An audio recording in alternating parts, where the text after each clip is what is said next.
So the first thing that I do want to shout out in regards to WrestleMania XL is that they kept putting over the temperature that was in the stadium. But as someone who has worked at a football stadium here in the UK in miserable days in December, I don't think the temperature really affects how loud a crowd can get, because they can get loud. So temperature, to me, is a nil factor. Appreciate it was cold, but maybe just the show didn't give you enough to cheer about.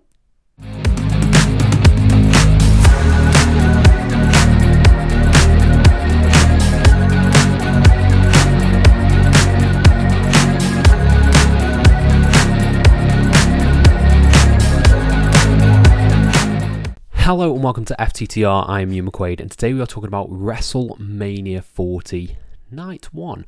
Night 1 featuring the big tag match, the greatest tag match of all time between the Bloodline and Seth Rollins and Cody Rhodes, and there is a lot of stuff to talk about on this show, the good, the bad, the everything. But before we dive into that, please subscribe, please like the video, please comment your thoughts down below on WrestleMania, because I'm sure this won't be controversial in the slightest. And let's dive into it. WrestleMania Night 1, I thought, was pretty good. I didn't think this was great. I didn't think this was bad. I thought this was pretty good. But with the expectations that have been set for this show, in some incredible build, some incredible promos, maybe it left me feeling a little bit underwhelmed, but I don't think I'm on as negative of a side as I've seen a lot of people. I thought this was really, really solid. However, I think it had a great opening, a really good ending. The middle was okay, with one match that I thought was egregiously bad, that we will get to in a little while. But let's start off with the show. I'm going to run through everything that happened, every match, every angle. There weren't many angles at all on this show, so pretty much every match, and tell you my thoughts on what happened, starting with the opening. So it was a really cool, Marvel-esque Then Now Together Forever. I don't know how long they've been doing that because I don't watch weekly WWE. I don't know if that's a new thing they've introduced today, but that was cool.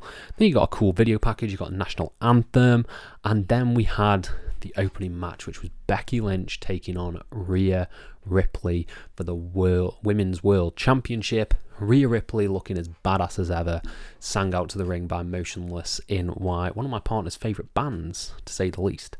And yeah, I thought this was really good. This wasn't as good as Becky and Charlotte. It wasn't as good as Rhea versus Charlotte last year. But I thought this was really, really solid. There was a lot of cool stuff in here. I like the story of working over the arm of Rhea Ripley. There were some innovative spots from Becky when she got the disarmer on over the top rope and started yanking back on Rhea. I thought that was really cool. And then a really, really cool spot with I don't even know how to describe it. Rhea had Becky in an electric chair position. They fell over the top rope, rolled through, and she was still in the electric chair position and hit an electric chair drop on the floor on the outside. I thought that was great. And then you had both members hitting finishes. You had Becky hitting the manhandle slam on Rhea, and then you had Rhea hitting a riptide on Becky for great, great near falls. I thought with the integration of WWE 2K24, maybe we'd get a top rope riptide, but we didn't. Instead, we got Rhea rolling through and hitting a second riptide for the win. I thought that was really, really good. Rhea needed to win here. As much as I thought Becky, should have won the Rumble, she was the right challenger for Rhea here. Rhea needed to win because Rhea's so over, and there's so much you can do with that character. Face turn more heel, split up from the Judgment Day. There's a lot of stuff in there I'm very excited to see, and I think she definitely deserved the win here. This was a really fun opening match. Then we had the big 6-pack ladder match for both titles, the Raw and SmackDown tag team titles, as we had the Awesome Truth taking on the New Day, taking on Damian Priest and Finn Balor at the Judgment Day, taking on A-Town and Down, taking on New Catch Republic, taking on DIY. It took me a few takes to get that. I have had to read that off of my monitor. Sorry about that. Because, let's face it, some of the teams in this match didn't have a lot to do, and I think, shockingly, two of those teams were actually the Judgment Day. I don't think they did anything that particularly stood out in this match, and the New Day. You know, Kofi hit his big trust fall off a ladder, but there wasn't anything stand out for them in this match. A-Town Down Under were okay. They got the SmackDown Tag Team titles, which I was a bit underwhelmed by, but they also didn't seem to have a lot to do. The main standouts in this match were the New Catch Republic and DIY for me. They got all the cool, badass spots. You got New Catch Republic hitting the double moonsault from the ladder. You had DIY Ciampa hitting a huge air raid crash on Tyler Bate, and Johnny Gargano hitting a huge slingshot DDT through a table to Pete Dunne, which was just awesome. That was just giving me NXT TakeOver vibes. And I do think Awesome Truth had some awesome stuff in here, especially R-Truth. He is so funny. When he goes to the hot tag, gets the hot tag, hits John Cena's moves, it was so good. And I'm really happy that they were the ones who picked up the Raw straps. I think they're not going to get a long run. I think it's going to be just maybe a month. Maybe they'll drop them to someone like Creed's, like DIY. There's so much that can be done there. I don't think they have longevity with the belts, unfortunately. And yeah, the only sore spot for me in this match was A-Town Down Under. I find it so hard to say that, picking up the tag straps, because I feel like they're not gelling for me. I don't really think they needed these. I think putting the straps on a New Catch Republic or a DIY could really like freshen up the tag team division by just putting on bangers. So yeah, I thought this was a really entertaining ladder match, and it delivered everything I wanted from a WrestleMania ladder match. I can't complain about this, other than I don't really agree with one of the winners. So yeah, I thought this was pretty entertaining stuff. So I want to talk about something else that was plaguing the show that I was not a fan of in the slightest. So I haven't been outspoken about the Prime logo in the middle of the ring. That doesn't bother me. You know, I like UFC octagons having all the sponsors in. I'd like New Japan's ring having a lot of sponsors on and lots of logos. That doesn't bother me, the Prime logo. What bothers me is the egregious sponsorship that takes over the LED screens, because for me that completely undercuts everything regarding some of these matches. It just looks tacky, and I get that they want to get the sponsors out there. I'd rather them be on the mat, because I thought they were so distracting. And when you look back and you watch clips or see things from this WrestleMania, you're not going to see the WrestleMania logo. You're going to see a sponsor for, I don't even know what they are. I can only remember one had chicken on it, like fried chicken. So they were just egregiously ugly for me, and I really hope they do away with that and find a better way to integrate them into this than using the LED boards, because it doesn't look good. It looks nasty and tacky. So that really took me out of a lot of these matches, because they were everywhere. They were in like probably over half the matches, including the main event, which I thought was goddamn egregious. But now we get into the duds of the show. It was like they took all the matches that they were like, God, I don't know what we're going to do here, and put them in the middle of the show, because some of these were rough. Let's talk about this one. Rey Mysterio and Andrade taking on Santos Escobar and Dominic Mysterio. For me, this was absolutely nothing. This was so fine, so SmackDown, that it didn't really click at all. It's nice seeing Andrade, because I love seeing Andrade wrestle. Hitting his spinning back elbow is a thing of beauty. But there were a lot of rest holds. For a match that had some really great high-flying talent, there were a lot of rest holds in this match. A lot of rest holds from Santos, a lot of rest holds from Dominic. And I get it's to build that heat, but it wasn't working, because the crowd wasn't reacting. And when the crowd doesn't react, it feels like it's an empty arena, and that's what I've heard people complain about, is that the crowd weren't loud, but they're not being given things to sort of react to here.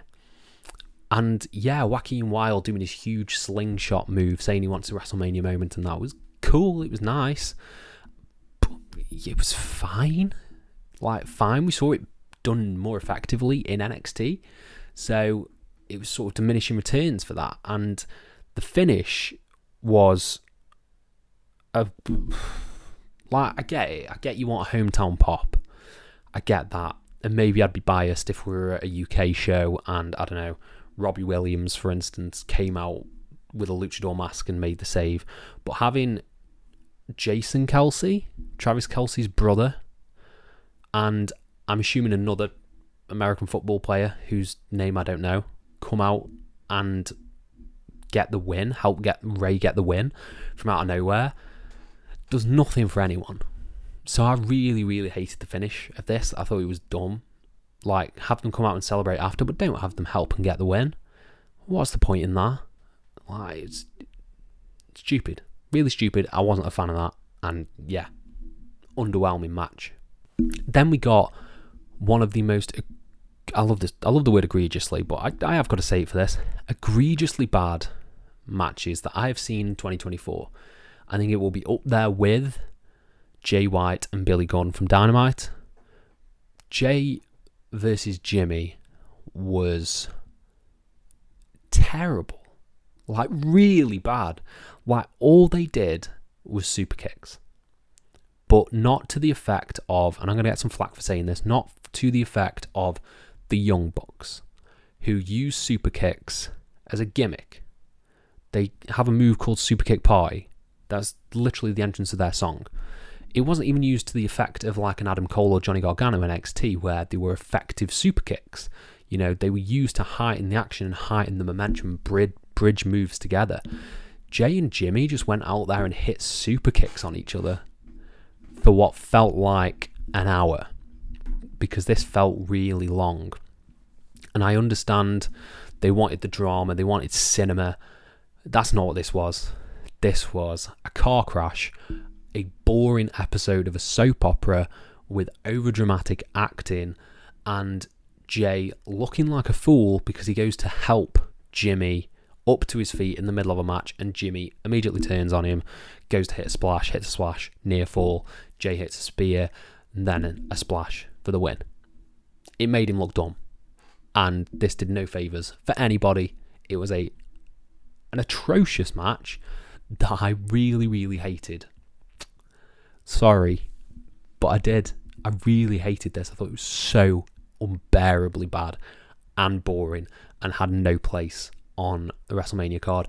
For anyone who says this is better than Matt versus Jeff, I don't get it. I don't get it. Brother versus brother matches, I think we've established they don't really work now. Next up, we got Damage Control taking on Naomi, Bianca Belair, and the debuting kind of Jade Cargill in 6-person action. So this started off really hot. I really loved the entrance. I really loved the presentation of Jade, because that's what this match was about. This was about introducing everything that Jade can do, and it played out exactly as I thought it would, with Damage Control working someone over, building to the Jade Cargill tag, where Jade Cargill hits all her moves and we send the crowd home happy, being introduced. It was everything I expected. You know, I thought Kairi Sane looked great. She hit a really cool insane elbow in like the first minute or so from the top rope to the floor, which was really, really cool. And yeah, that was essentially what it was. Everyone hit their finishers, and Jade hit the Jaded on Dakota Kai for the 1, 2, 3. There's literally like nothing else I can say. There was no sort of building of tension between Bianca and Jade or between Naomi and Jade.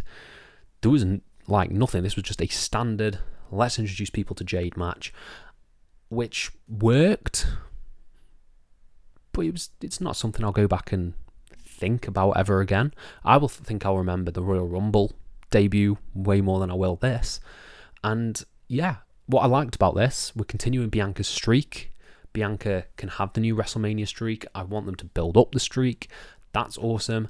Damage Control, I don't think are going to have a particularly good night tomorrow, so we'll see what becomes of them.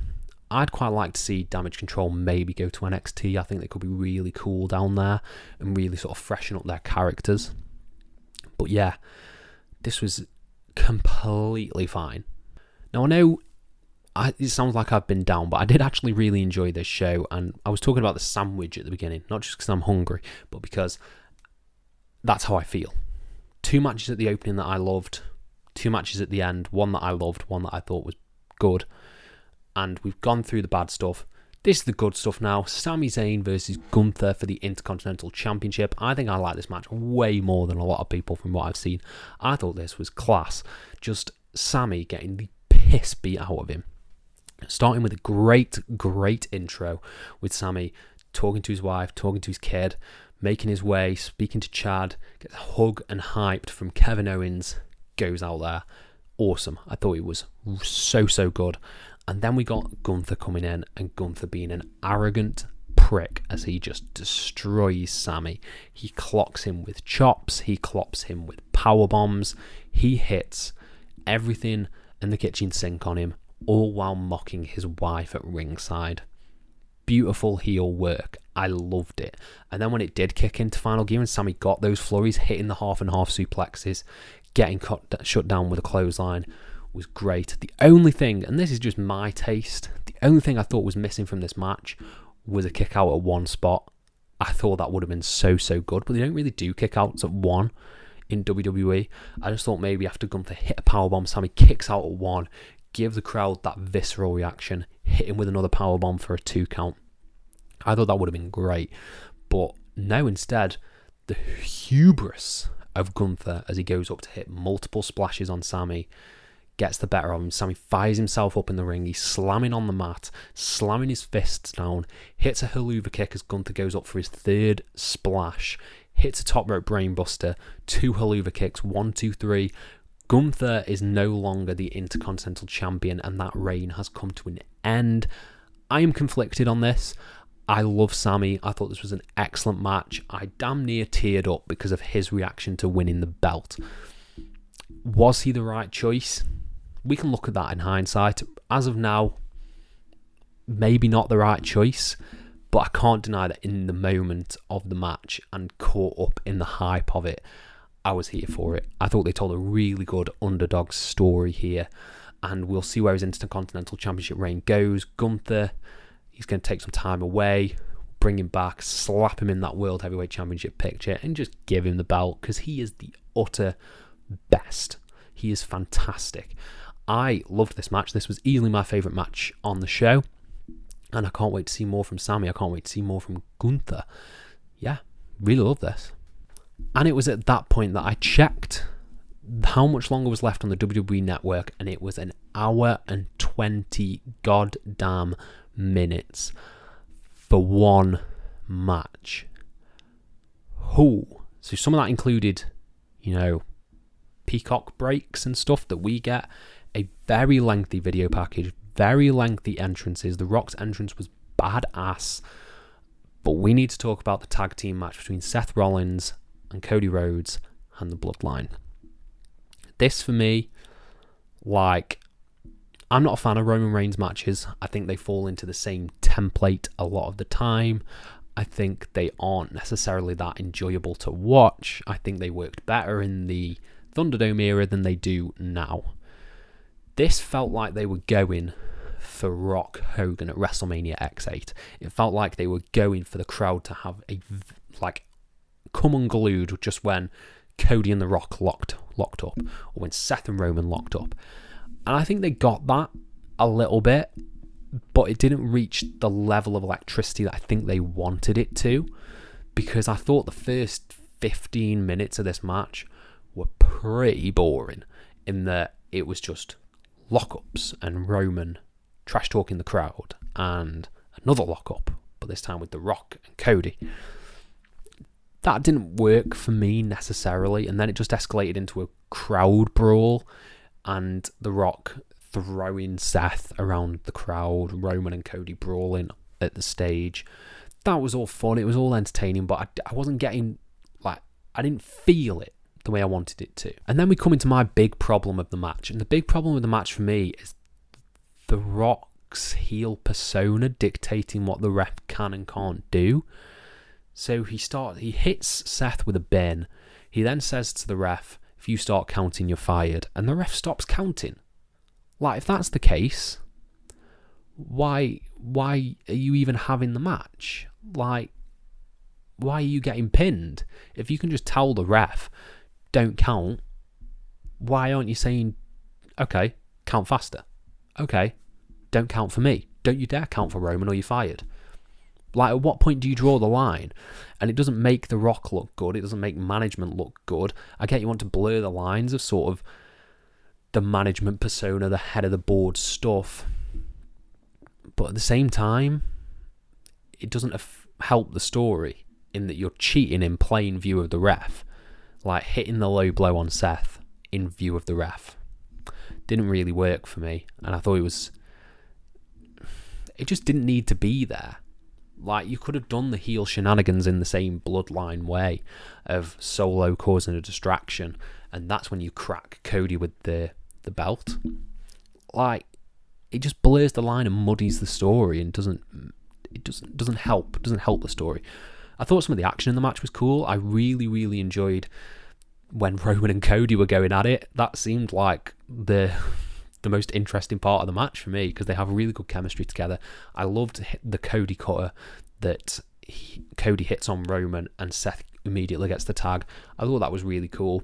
I think The Rock, he didn't really do that much. He took more damage than I thought he did. He got rock bottom through a table, and that led to Roman spearing Seth through the barricade. I thought that was all really good. But yeah, other than that, I think it played out how I thought it would, apart from the finish in that Cody gets pinned. Cody gets hit by a spear. Well, he first of all, he does look a bit dim because he goes for the same move he did last year, and the same thing happens. He goes to hit the third crossroad on Roman, but it's cracked with his weight belt then gets hit with a spear, then gets hit with a rock bottom, then gets hit with a people's elbow for the 1, 2, 3. So The Rock pinned Cody, which I wasn't necessarily expecting. I was pretty dead on that Seth was going to take the pin. But I think there were just some promises on this match that I didn't really think played out. You know, the imagery of The Rock handing the weight belt to Cody's mother, like, I wanted to see that played out. I was expecting, like, blood, because that's the precedent that they've set for this match and this feud. That's not what we got. Instead, we got a pretty standard to really good tag team match, which, if that's what you're into, fair enough. But I was expecting a little bit more from this. I was expecting a little more character, a little more depth to this main event. And it didn't leave me feeling underwhelmed, because I thought there were some really, really good spots in here. But there was nothing blow away, nothing that I will distinctly remember from this main event that has been billed as the greatest tag match of all time. So yeah, I thought this was good. A good main event. I'm intrigued to see where we go tomorrow night. I really, really am. I think it's going to be an entertaining show, an entertaining main event. I think tomorrow night has the potential to blow this night out of the water with some of the matches that are on the show, such as Io Sky versus Bayley, the main event, and I think the three-way could be really, really good. So I'm intrigued to see where we go. Overall, I'd give this 3.5 out of 5. Like, it's not bad, it's not terrible, but like I said, the opening and the ending were great. The middle bit, not so much. So that is my honest thoughts on WrestleMania XL Night 1. Let me know your thoughts down in the comments below, and I'll try and apply to every single one of them. Thank you all ever so much for your support, and have a nice day.